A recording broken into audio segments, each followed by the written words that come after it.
il y a moyen de spécifier Apex quel type utiliser. Donc soit directement, je peux par exemple passer l'interface ici. Ok. Alors ici dans ce cas-ci, je n'ai pas créé mon projet avec notre petit wizard, donc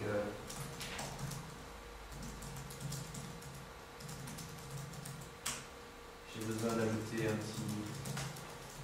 Normalement, vous ne devriez jamais écrire ça. Non.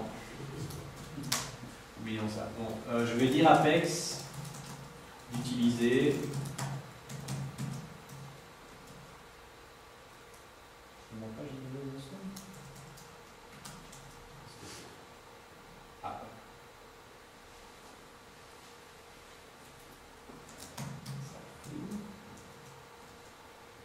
Voilà. Donc là, je dis à stop. Donc là, je dis à stop, voilà, dans ta librairie de type que tu connais, utilise ce type-là. Donc ce qui va se passer quand on a besoin d'un iFoo, alors on va utiliser le test iFoo. Donc ici, ce que je peux faire, c'est que je peux dire si foo.value égale 1, 2, 3, 4, lancer une exception. Alors, comme ça, ce qui va se passer quand on va exécuter le code, c'est on va avoir un message du stub qui va dire voilà, vous n'avez pas implémenté de comportement. Et c'est cette deuxième exception ici. Donc ce qui se passe, c'est que par défaut, si vous n'attachez pas un délégué à une méthode du stub, le stub va vous dire niet. Donc vous devez fournir un comportement. Il y a moyen de dire voilà, renvoyer la valeur nulle. Alors maintenant, ce qu'on va faire, c'est qu'on va dire laissons Apex le choix de remplacer cette méthode. Alors, tous les attributs que vous voyez ici, normalement sont ajoutés par notre générateur de code automatiquement. Vous ne devriez pas les connaître.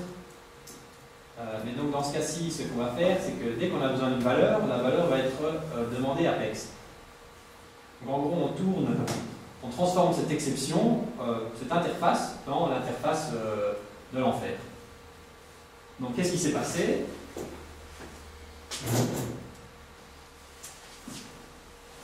On a exécuté value, la propriété.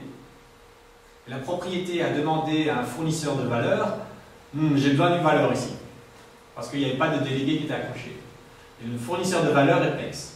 Donc en gros, on a ajouté des arguments à la méthode de manière dynamique. C'est un peu une application un peu avancée de Apex, d'habitude on ne montre pas. Donc ça permet de faire des tests avec des interfaces et donc d'insérer des paramètres de manière dynamique dans votre code. Et donc PEX peut générer des objets, donc pas seulement des entiers ou des chaînes de caractères, mais des objets complets. Donc d'habitude, ce qui se passe quand vous avez des objets, c'est que vous allez nous donner une méthode statique qui permet de créer l'objet. Ou alors, si vous utilisez des constructeurs qui sont assez faciles à utiliser, alors on va utiliser ça par défaut. Et alors, je ne sais plus du tout où j'en étais. Donc on a fait les interfaces. Ah oui.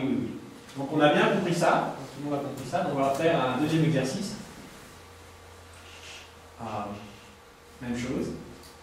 Je vous laisse un peu réfléchir là-dessus. Donc, quel va être le premier test que PEX va générer? Ouais, nul. Ah, j'ai pas d'animation dessus. Donc oui, ok, nul 0. Le deuxième test. Note nul 0. Mais là, on va avoir un problème ici parce qu'on va atteindre l'index out of range. D'habitude, ce slide-là, on le fait dans la classe, tout le monde a un morceau de papier, donc ça a plus de sens. Ici, on veut donner les solutions potentielles. Donc la solution 4 ressemble à ce que PEX générait. PEX génère moins de tests, mais donc nul 0. Ensuite, on a la contrainte non nulle. Ensuite, on a la contrainte d'avoir au moins un élément, puisqu'on a cet index plus 1. Et ensuite, on a une autre contrainte intéressante. Si on incrémente l'index, alors on atteint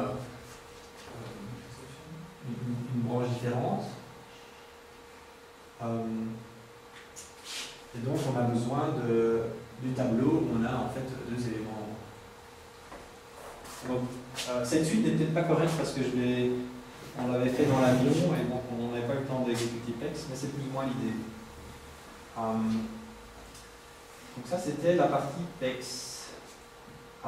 Alors, je peux parler de PEX plus en général, ou alors je peux parler d'un nouveau moyen d'écrire des tests qui ont des problèmes d'isolation, qui sont basés sur des transformations d'état plutôt que changer les méthodes par méthode.